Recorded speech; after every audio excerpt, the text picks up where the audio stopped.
Could you imagine what things would be like if we did not have a vaccine? There would not be a light at the end of the tunnel right now. And right now there is. Hello and welcome to the GZERO World Podcast. Here you'll find extended versions of the interviews from my show on public television. I'm Ian Bremmer, and it's been nearly a year since the World Health Organization officially declared the coronavirus outbreak a pandemic. I know it feels like so much longer. Globally, more than 110 million people have been infected that we know of, and approximately 2.5 million have died. The United States leads the world in both overall cases and deaths. My guest today is Dr. Anthony Fauci, who has been a tireless leader of pandemic response since the beginning. We'll talk about vaccine rollout, the long-term impact of coronavirus infections, and how to safely get America and the world back to normal. Let's get right to it.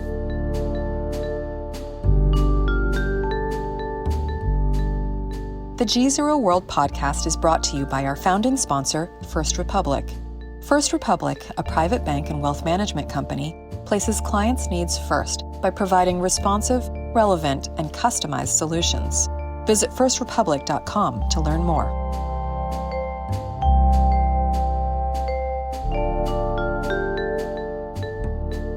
Dr. Anthony Fauci, thank you so much for coming back to join us. Thank you. It's good to be with you.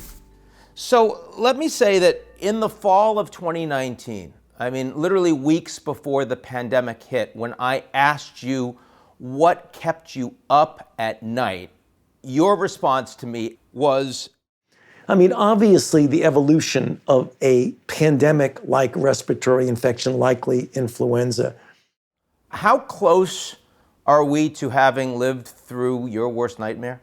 I think we are living through much of that worst nightmare. I had said when asked in more detail, I remember multiple times responding, a respiratory illness that jumps species from an animal host, that has a high degree of efficiency in transmitting from person to person, and has the high degree of morbidity and mortality either on the general population or in certain groups of people.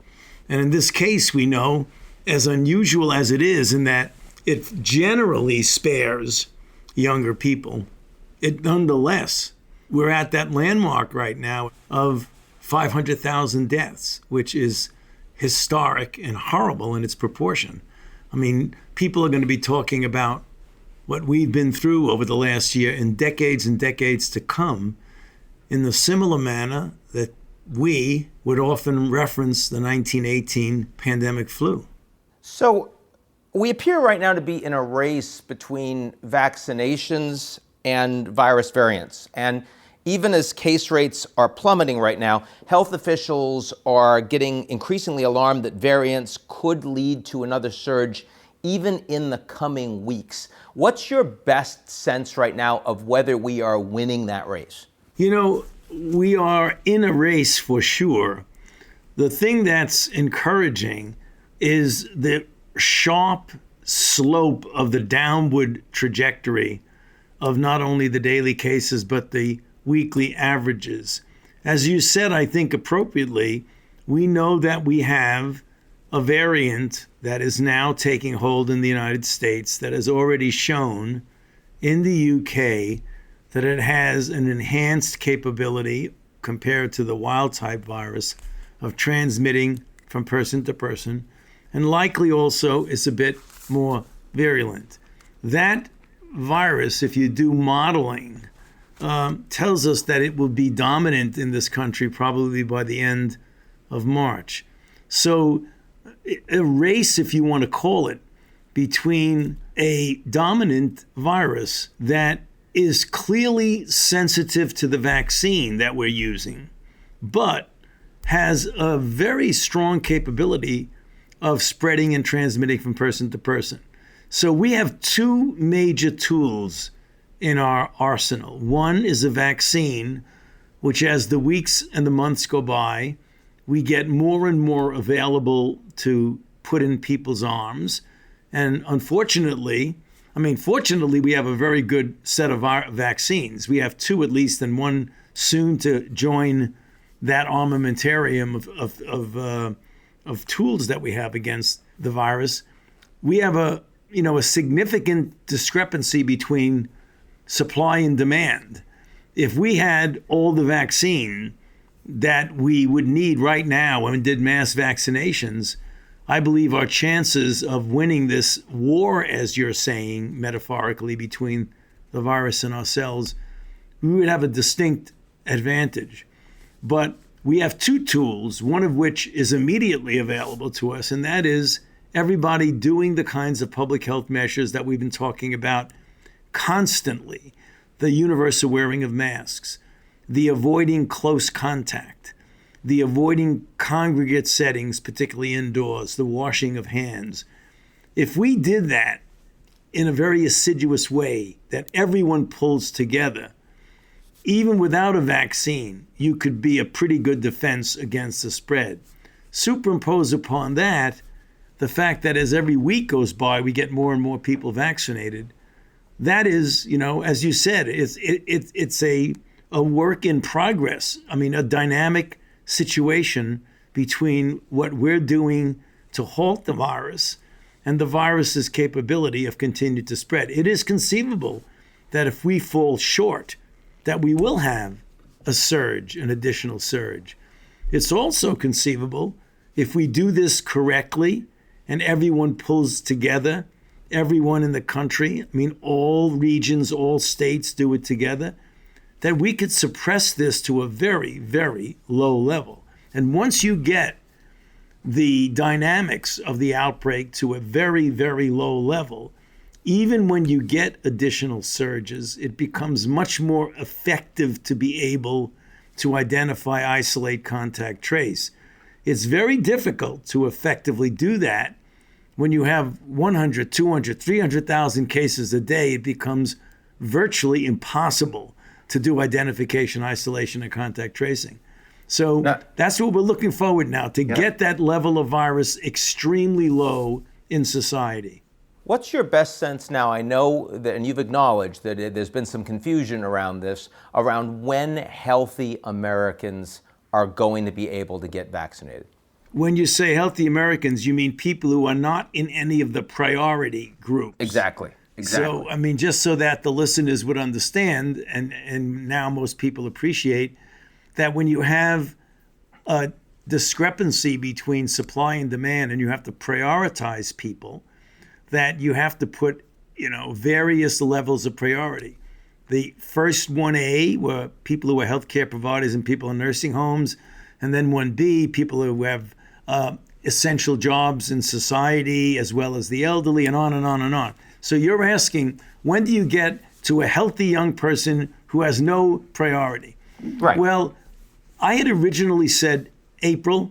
I think that's probably too early, because I believe, given the pace at which vaccines are coming in now, by the time we get the elderly and those with underlying conditions and the other people in society, it probably won't be until May or June before we can at least start to get the normal, non-prioritized person vaccinated.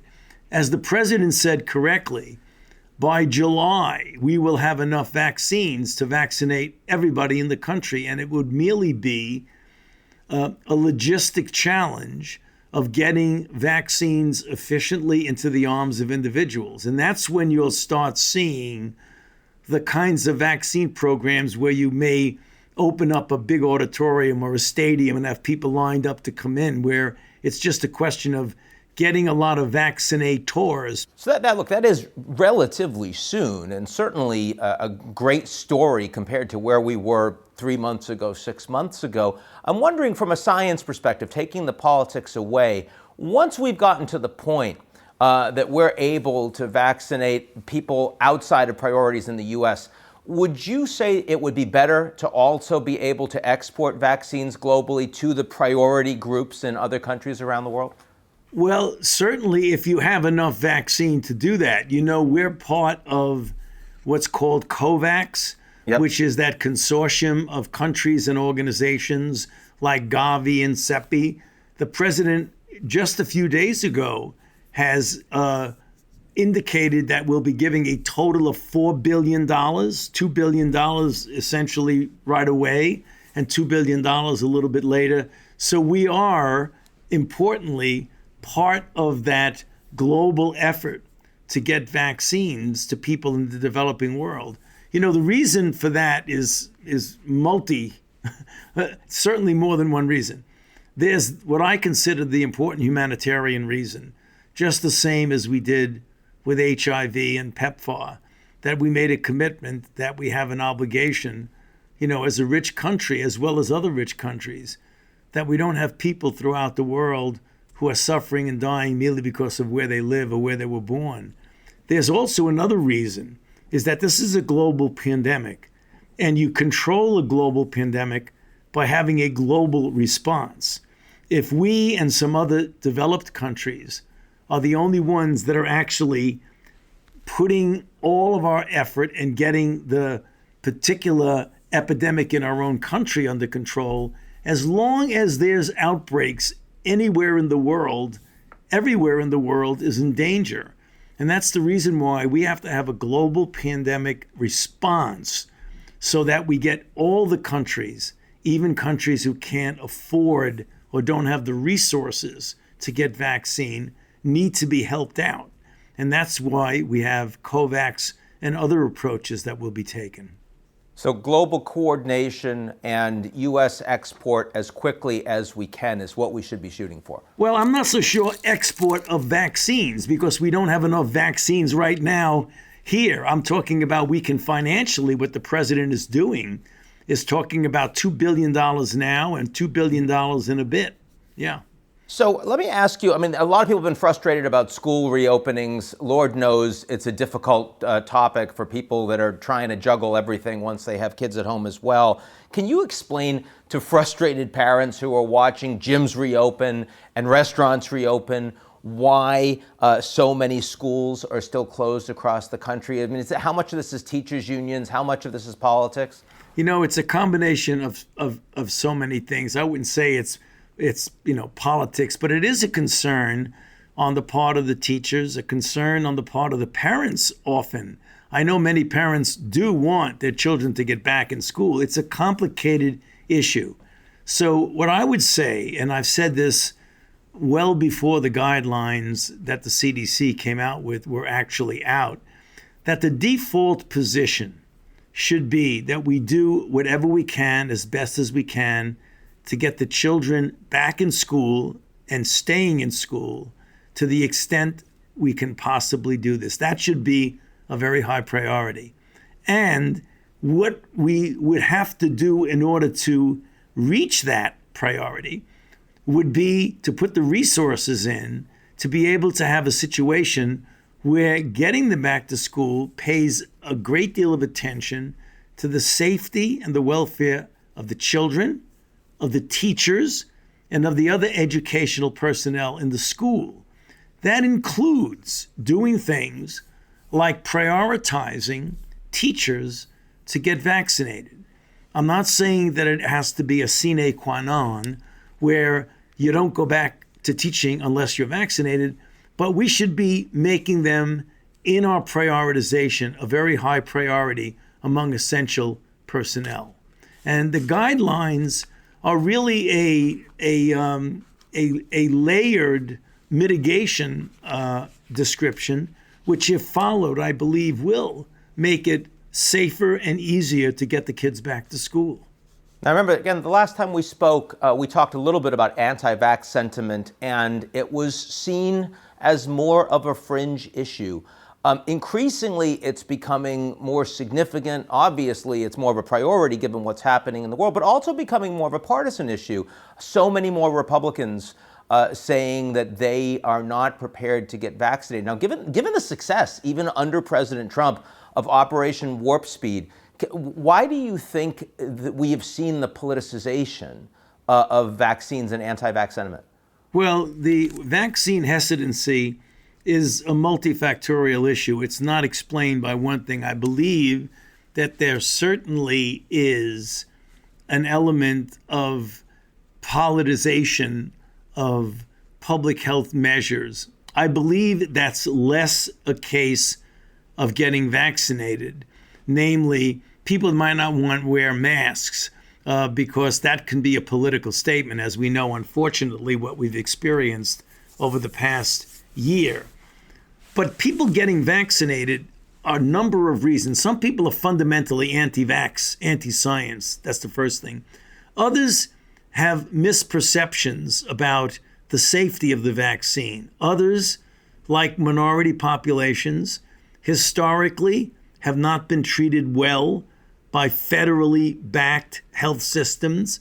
The infamous, many decades ago issue with Tuskegee. Tuskegee, yeah. Which, most of the young African American individuals today weren't even born during that time. But it gets passed down generation to generation about not trusting the federal government. And that's the reason why when people are hesitant for that reason, you should respect their hesitancy and explain that what we have in place now are ethical guidelines and ethical constraints that would never allow that to happen again. And then answer the questions of why many people are hesitant or reluctant to get vaccinated. One of the most common is they say, well, it was so fast. We always talk about vaccines requiring years to develop. We just found out about this virus in January of 2020, and in less than a year, you're putting vaccine doses into people's arms. It must have been cutting corners or sacrificing safety. And when you explain to people that this is just a reflection of the exquisite advances in the science of vaccine platform technology and immunogen technology that had gone over for years and years before this outbreak. And I think if you go step by step and explain to people, we can win more people over than you can imagine. There will always be a hardcore group of people who would not want to be vaccinated. But I think so many people's, their hesitancy can be overcome by reaching out to them in a respectful way. So as you said, Dr. Fauci, we have two major tools, one that everyone has right now, which is their personal behavior, one that we're rolling out as fast as humanly possible, which are these vaccines, and doing a better job in the U.S. than most countries around the world, to be sure. There has been a lot of questions and a lack of clarity around once you get your second jab and you wait a few days and you've got your level of immunity, Moderna, Pfizer, how can you change your behavior at that point? What's it like for an American who's now gone through their 2 vaccine jabs? They've done everything they're supposed to do. They've been under lockdowns. They've had the mask on. They've been socially distancing. They've been not living life the way we'd like to for a year now. How does it change once they've gotten their second jab? It'll change gradually because you want to accumulate data to make sure that, in fact, the society, there are 2 elements here. There are you, yourself, and the danger to you if you're vaccinated versus what is outside in the dynamics of the outbreak outside of your own individual situation. Because if you're vaccinated and you're like 5 to 10% of the country is vaccinated, 15%, and there's still an average of 68,000 infections a day, what you can do outside, what society will allow you to do. Just because you're vaccinated, restaurants are not going to open. Ball games are not going to be played necessarily. Theaters are not going to be open. So what you're going to be able to do is really going to be reflective of what your own degree of safety, what you yourself can do. You can be in your house. Your members of your family are also doubly vaccinated. You can very likely put the kinds of public health measures that you would do if it were a complete stranger when we're very likely going to get there. There haven't been a formal recommendation yet to say that. We're looking at that because people are asking that question continually. particularly as every day and week goes by, more and more people get vaccinated. So what we're going to be trying to do very soon, I hope, is to come out with some specific statements about if you are in this category, this is what you likely can do. But right now, the way things are right now, given the degree of infection and the dynamics of the virus in the community, that's the reason why we say you still have to wear a mask even though you're vaccinated, because you could get infected, not know it, and be completely without symptoms because the vaccine is preventing you from getting symptoms, but you could have virus in your nasopharynx and then inadvertently and innocently pass it on to someone else who's not vaccinated. That's the problem we're facing.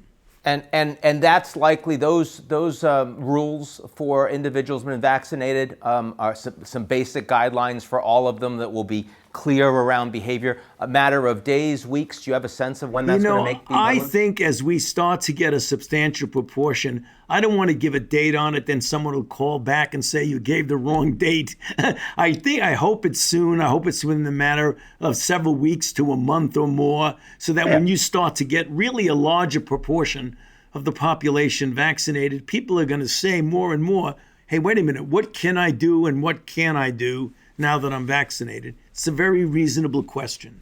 So just looking forward a little bit before we close, I mean, how does this movie end in your view? Is this something that becomes endemic? Is it probable that we have annual boosters? What does it look like after everyone is vaccinated in the country? You know, to be honest with you, Ian, we don't know.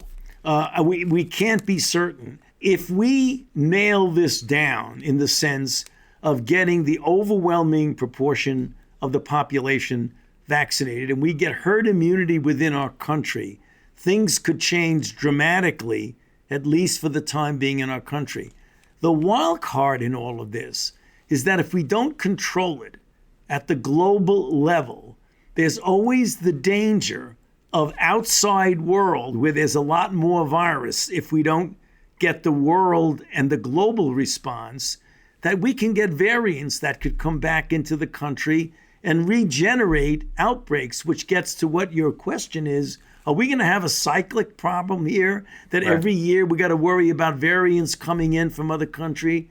The answer is, I don't know. But I believe the more aggressive we are in vaccinating ourselves, in contributing to the global effort to suppress this globally, not only within our own country, the adherence to public health measures that are so important, it is possible that we could do with this virus what we did with polio, what we did with smallpox, and what we did with measles, which was essentially eliminated, as we did with measles in this country, and eradicated, as we did with smallpox. That's conceivable, but we've got to put a lot of effort into that. And I know this has been a horrible year to live through, but on the back of it, do you think we are better prepared for the next pandemic when it comes as a consequence? Well, we have seen the things that we have got to do. We've seen what doesn't work. We've seen the importance of cooperation and collaboration at the state and federal level, the importance of local public health systems, the importance of transparency. Importantly, the one thing that was and is a resounding success in this terrible years that we've been through is the biomedical research enterprise, which gave us in record time vaccines that are not only safe, but they're highly efficacious. Could you imagine what things would be like if we did not have a vaccine? There would not be a light at the end of the tunnel right now. And right now there is, if we go at it, get people vaccinated, and abide by public health measures. Dr. Anthony Fauci is one of the busiest men in America. I really appreciate you joining us today. Good to be with you. Thank you for having me. That's it for today's edition of the GZERO World Podcast. Like what you've heard? Come check us out at GZEROmedia.com and sign up for our newsletter, Signal.